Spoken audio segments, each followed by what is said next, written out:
nombre es Jorge Almentero y en esta ocasión con mis compañeras vamos a hablar un poco acerca de la educación en el tiempo del renacentismo y el humanismo. Mis compañeras son Gloriana Bello, Ana Karina Pérez, Ani Bocanegra, Elaine Pérez, Geraldine, bueno, mi persona también, Jorge Almentero. Entonces vamos a empezar a hablarle de algunas de las grandes de los grandes aspectos que se presentaron en esta época de la educación y mi compañera empezará a hablarles acerca de la cultura, el aspecto cultural de este tiempo. Muy bien, así como lo dice mi compañero, la cultura hace parte del renacentismo y el humanismo en esta época, lo cual hace parte de una fase que comprende la revalorización del ser humano. En esta parte podemos encontrar el renacimiento de nuevas lenguas como el latín y el griego, pero también realza alianzas de parte de la cultura, las cuales no dejan de formar parte de una sociedad renacentista, especialmente las familias proletarias. En esto se puede ver evidenciar los matrimonios por conveniencia, que especialmente se podían ver que los padres no tenían en cuenta las opiniones de sus hijos, sino que se arreglaba el matrimonio y se llevaba a cabo inclusive aún sin los novios haberse conocido. El estudio de la ciencia y la música se implementa en las nuevas escuelas laicas, entre ellos la educación se expande por toda Europa y se limita a la sociedad más baja para recibirlo, entre ellas a las mujeres, los cuales, como decíamos, se dedican a labores hogareñas y no se les tiene en cuenta para nada. Igualmente, la economía la cultura se infundió en esta economía, ya que acá se acaba el trueque y se le da importancia como tal al dinero. Especialmente podemos hablar del aspecto social. Bueno, en el ámbito social, en el Renacimiento, empezaron a aparecer nuevas ideas sobre las civilizaciones de la antigüedad en Grecia y Roma. En el centro de la cultura empezaron a creer más en el nombre y no en Dios, conocido también como el Renacimiento, como el humanismo, perdón. La sociedad seguía dividiéndose en estamentos y el sistema también era el feudalismo, pero con menos rigor. El Renacimiento es una época de importantes transformaciones, tanto como políticas, económicas y filosóficas de la ciencia. Bueno, con el barroco desembarcó con Cristóbal Colón el 12 de octubre del 1492. Se inicia el largo periodo de la dominación española en América en el ámbito literario. En el periodo del barroco crecen las primeras grandes figuras literarias nacidas en la tierra americana. En este caso tenemos la pirámide que nos muestra como una ilustración. Tenemos tres partes, la nobleza siendo la más privilegiada, la que estaba en la cima. Estos podían ser letrados, obtenían pues nuevos títulos ya que eran los más privilegiados tanto económicamente, educativamente y en cualquier otro ámbito. Eran aquellos que creaban leyes y pues mantenían prácticamente la unión del territorio. Por otro lado, seguimos con el clero. Ellos se dividían en dos partes, el clero rico y el clero popular. Ambos podían ser en función de concejales, sacerdotes, soldados y así. Pues ellos velaban porque la seguridad y porque como tal el Estado se mantuviese en su mismo ideal. Y por otro lado tenemos el pueblo, pues que estos son campesinos que no poseían tierras, que tenían que trabajar muy duro y pues claramente tenían que pagar impuestos, incluso si no tenían tierras o propiedades a su nombre. Luego explicaremos como tal cada uno. Los nobles, pues como mencioné anteriormente, eran aquellos que tenían mejor oportunidades, tenían privilegios, tenían derechos y ellos eran los que creaban las leyes, todo tipo de leyes.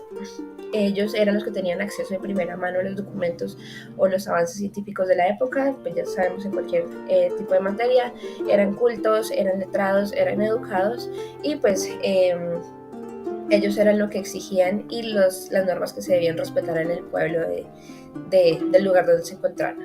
Luego tenemos los del clero, que mayormente eran sacerdotes o eran religiosos. Ellos eran ejemplo a seguir, ellos también eran bastante educados, ya que tenían acceso, aunque era limitado por los nobles, ellos tenían acceso a todos los libros o documentos o artículos educativos, entonces ellos tuvieron bastante información o conocimiento de todo lo que hicieron, pues de lo que se hizo en la época. Ellos también eran los que velaban porque se cumplieran las normas que los nobles exigían. Ellos tenían derecho a juzgar, no a ser juzgados, pero a juzgar, y pues prácticamente eran un buen ejemplo para seguir en ese entonces. Y por último, pero no menos importante, tenemos el estado llano.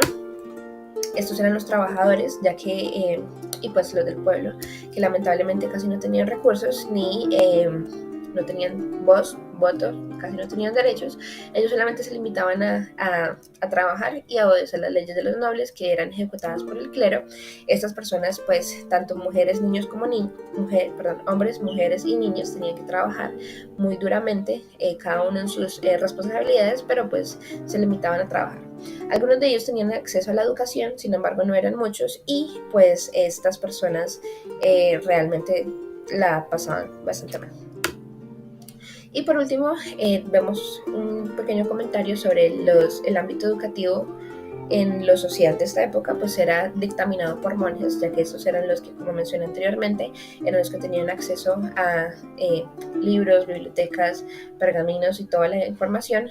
Algunos de ellos iban a universidades o como tal instituciones educativas, o otros solamente aprendían generacionalmente, que era repartido pues de generación en generación, y pues claramente la educación de ellos era de muy buena calidad, ya que en ese momento pues eran los que tenían como un buen acceso a toda la educación. Entonces ellos lo impartieron y pues eran más que todo personas del ámbito religioso, para asegurarse que no solamente aprendieran las diferentes áreas como pues las ciencias, biologías, sociales, políticas, física, biología, matemática, sino también para que se mantuviera arraigado como tal el ámbito religioso y cultural que necesitaban en ese entonces. Y bueno, siendo así, vamos a pasar al ámbito político. Llegamos a la parte política del humanismo y bien, ahora mi compañera Gloriana va a hablarles un poco acerca de esto. Ok, la política en el humanismo y el renacentismo. Durante el transcurso del Renacimiento se empezó a romper con la unidad que existía en Europa. Esto debido a las nuevas actividades económicas y también al desmoronamiento del feudalismo. Además, aparece una clase social llamada la burguesía que rechazaba el sentido del Estado, es decir, estaban en contra de que la Iglesia tuviera más poder político incluso que los reyes. Además, las expansiones coloniales y los descubrimientos geográficos ayudaron a que países como España, Inglaterra y Francia consideraran el poder del rey más autoritario, más importante que el poder del Papa. Es así como vemos que el rey adquirió un aire de emperador que rivalizó la autoridad con la Iglesia. Esto porque ellos pensaban que Dios se comunicaba a través del rey. Entonces era más importante el rey que la Iglesia. Además, la filosofía política se había desarrollado durante el Renacimiento gracias a la crisis religiosa que surgía de una reforma protestante, el auge de la burguesía y también el pensamiento renacentista. A partir de aquí, la Iglesia empezó a perder el poder político. Como ya lo había dicho antes, esto fue gracias a la burguesía que estaba en contra de este Estado. Además, muchos pensadores creían que la filosofía y la teología debían ser separadas porque tenían ideas o doctrinas totalmente diferentes, dando como origen la filosofía política del Renacimiento. Muy bien, hasta aquí hemos podido observar cómo funcionaba la parte política, la parte cultural y también la parte social de esta época. Todas estas tres áreas que fueron muy importantes en dicha ocasión fueron a generar una gran influencia en el aspecto educativo de la época. Ahora vamos a compartirle un poco a cómo estaba fundamentada y cómo se logró organizar esta parte que también fue muy importante. En el aspecto educativo nos encontramos con que las personas empezaron a obtener un gran interés por la cultura clásica griega y la romana también, ya que estas prometían una serie de aspectos importantes y también de gran interés, ya que tenían un poco diferenciación en toda del resto de las naciones. También nos encontramos que en esta parte el renacentismo y el humanismo adoptan algunos temas que son de gran interés para la educación, como lo es la ciencia, la historia, la geografía, la música y la formación física. Además de eso, este auge que se comienza en esta época toma una fuerza impresionante, lo cual pasa a influenciar a los siguientes educadores por más de 400 años. También es importante tener en cuenta que las escuelas de la gramática latina en ese tiempo obtuvieron un modelo de enseñanza secundaria en Europa que se extendió hasta el siglo XX.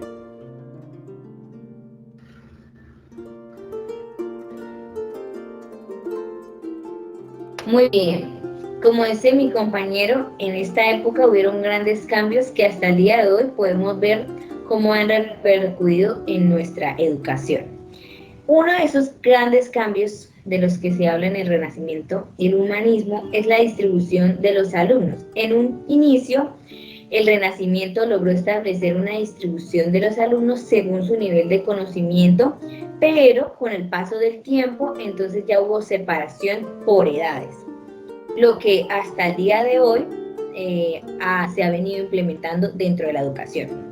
Ahora hablemos un poco de lo que fue el trato entre maestro y alumno, cómo se llevaba a cabo. Entonces podemos iniciar hablando de que las clases, los maestros tenían pocos alumnos, ¿cierto? Y el alumno pasaba todo el tiempo o la mayoría de su tiempo del día y de la semana con su maestro, porque era de él quien adquiría todo el conocimiento. En esta época también se motivaba que la enseñanza se impartiera de manera lúdica para que los estudiantes pudieran aprender de una mejor manera. También se empezaron a agremiar los docentes. Hasta este momento, el docente no cobraba por su trabajo, dado que se decía en la Edad Media que el docente, el enseñar, era un don de Dios, por lo tanto el cobrar era un pecado. Pero en esta época ya las personas podían contratar un docente para que le enseñara a su hijo algo en particular, algo que el padre quería que su hijo pudiera potenciar. Tenemos algunos representantes también muy importantes, entre ellos tenemos a Leonardo da Vinci. Este gran artista decía que la creatividad era muy importante para que el estudiante pudiera desarrollarse integralmente. También tenemos a Nicolás Copérnico, quien decía que el alumno era el centro de la educación. Y por último, bueno, continuando, tenemos a Galileo Galilei, a William Shakespeare y también tenemos a Erasmo de Rotterdam, quien él decía que la educación era uno de los principales derechos que tenía el ser humano. Así que estos representantes han influido grandemente en la educación, incluso hasta nuestra época actual. Muy bien, este ha sido de pronto lo poco que habíamos querido compartir con ustedes acerca de la época de la educación en el renacentismo. Esperamos que sea de gran ayuda y pues que este sea el abrebocas para que podamos seguir investigando acerca de este gran hecho que fue de gran importancia y que hasta hoy nos sigue influenciando. Entonces, sin más, nos despedimos y esperamos que puedan estar bien. Muchas gracias.